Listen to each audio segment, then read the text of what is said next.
Alright guys, what's up? Coming back with another video, and you can see I'm in the process of moving. I got this new house and I got some cool stuff here that I've laid out. Check out that box. Yeah, I got some Supergun shiz here. So got very clean, elegant Sigma Raijin Supergun. I've seen this, a lot of people have this. Buddy CRT's got one. Notables, let me think, Dank, Super Deadite, I've seen has this. A few people on here, so really sought after Supergun. And I think it's just for the aesthetics, really. For one thing, no unnecessary junk. It's very clean. It's got the lightning god right there, the cool Sigma logo. This is a very cool gun. And up here I've got one that I've been holding out on you guys for a long time with, and that's the Panatwin MP92. And quick story about this is I got this about a year and a half ago, and the only thing this thing would output was absolute garbage, snow. It was really disappointing. And long story short, about a month ago I sent this off. What do we see? I sent this off to James over at Jamination X, and he redid this thing beautifully. And if you guys don't know,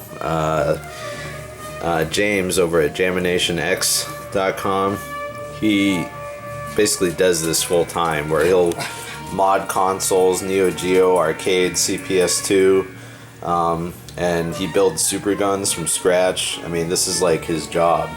So I knew with this is kind of an uncommon piece of kit. I wanted it to be super nicely done, and he did not disappoint. See, that's his logo there. I told him, put your sticker on here, because it does such an awesome job. You see, this is the Mahjong panel part, so that'll probably won't get much use by me, but more buttons is always cool. It's got these awesome turbo switches, really neat credit buttons, these square buttons, and the hardware, I think it's like old Famitsu stuff. I'm not sure. This feels like an LS32, as is this.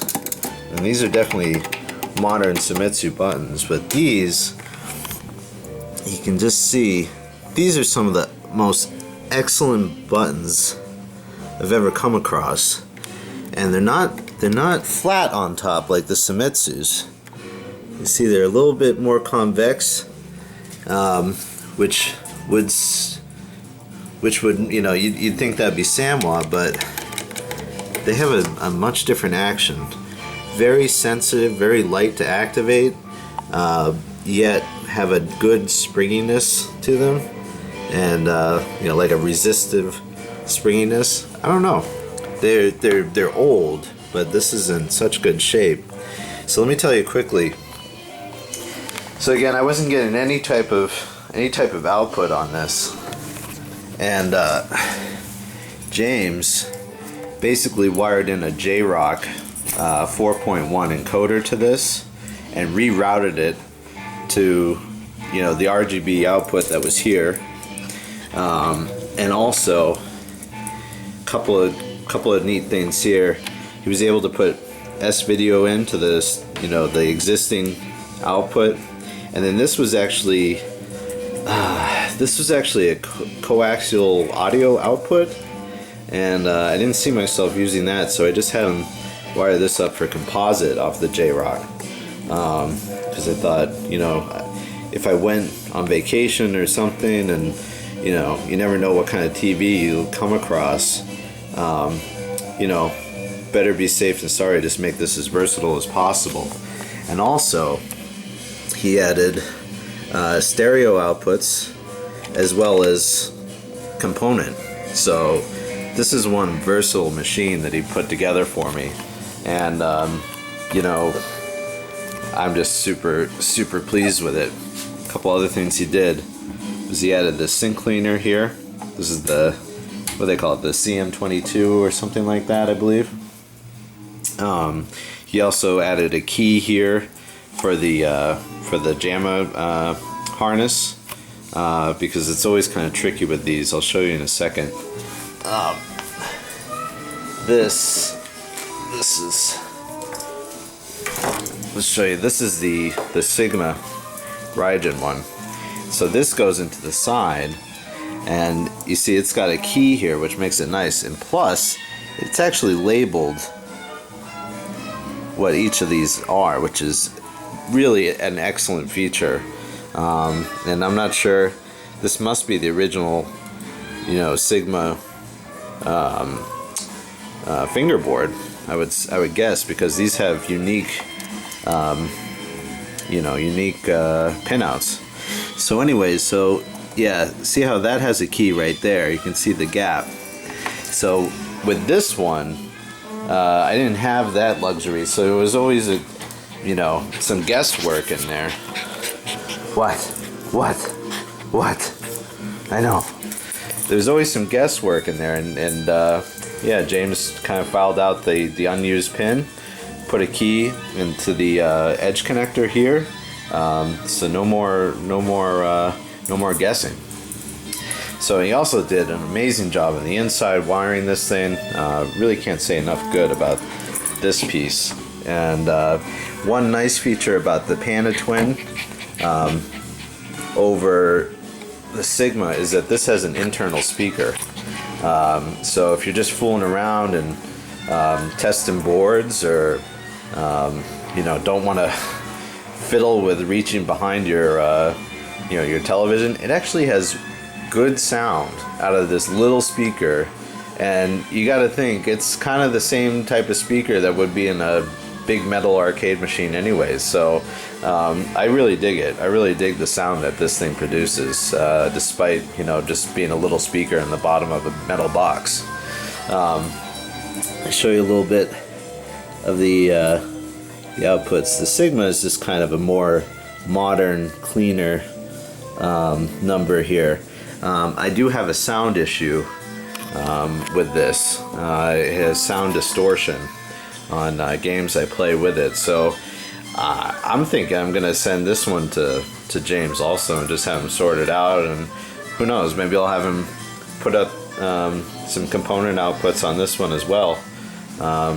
You know, just to you know, do something nice for it. Because I will say this, the encoder that, you know, like the J-Rock versus certainly what was on here, which was busted, but even to this, the picture that this is producing is a little nicer than what this is right now in the stock, you know, regardless of the sound. So that's just a little quick overview of what I like to call kind of heavy metal Japanese superguns, and it's really interesting to me that these things exist. You know, like, what kind of dude was buying this? Were they arcade operators? Were they really, you know, just, I mean, obviously they're, you know, enthusiast products, if not. So it's pretty awesome that they these things are kicking around. Obviously, they're not easy to find, and they are expensive. So there's that, because they're heavy. This one, even though it's a little, this isn't very wide at all. I know, Jack. I know. You see the size difference. And the Sigma is already a pretty cramped unit compared to like the Panalons, and I think that Vega Juniors that I've seen CRT had, that's a big one. And you can just see, for reference, I've got this next to my recently acquired Virtua Stick Pro here, the HSS 0130 for the Sega Saturn, which is pretty much the same as an Astro City arcade machine. So, you know, this may be like 2/3 the size. And as far as weight goes, the Sigma is actually pretty light. The Pana, it's got kind of this extra metal here. That gives it some weight. And it's about the same weight as the Astro City. So the Astro City is kind of feels light to me, but you know, the HSS 0130, that is. But anyways, I also have this out because I just want to say, if Jack will let me finish, silly dog, what's up? I'll take you for a walk after. Just want to say, this one, you know, these aren't too cheap either. I mean, I think the going rate is like $300 on eBay. You know, but something like a Sigma Raijin, or, you know, something obscure like this, you might be able to find a little cheaper, but, you know, just beware that these things are old now and they have issues, you know, but you're still talking like $500, you know, for one that's nice. My Sigma is nice. I'll get the sound issue fixed, but anyways, yeah, a good alternative is one of these and a Sega Saturn. I mean, I would classify the Saturn as really a poor man's Supergun, and you can be pretty styling for what I just said there.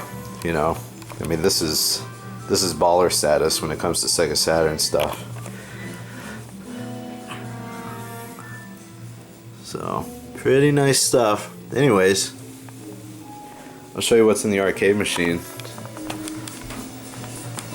Let's see, I've got takeout stuff. I've got a stereo going really loud with some jazz.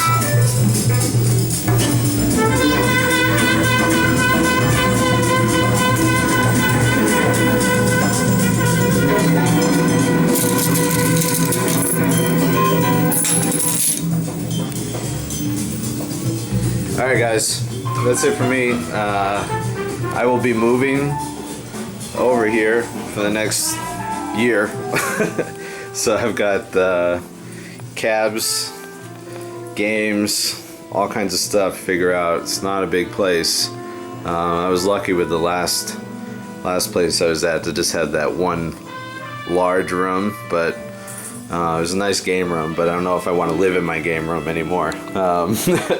So we'll see how this ends up, and I'll keep you updated. Alright guys, thanks for watching everybody. Hope everyone's doing well. I'll make another video shortly. See ya.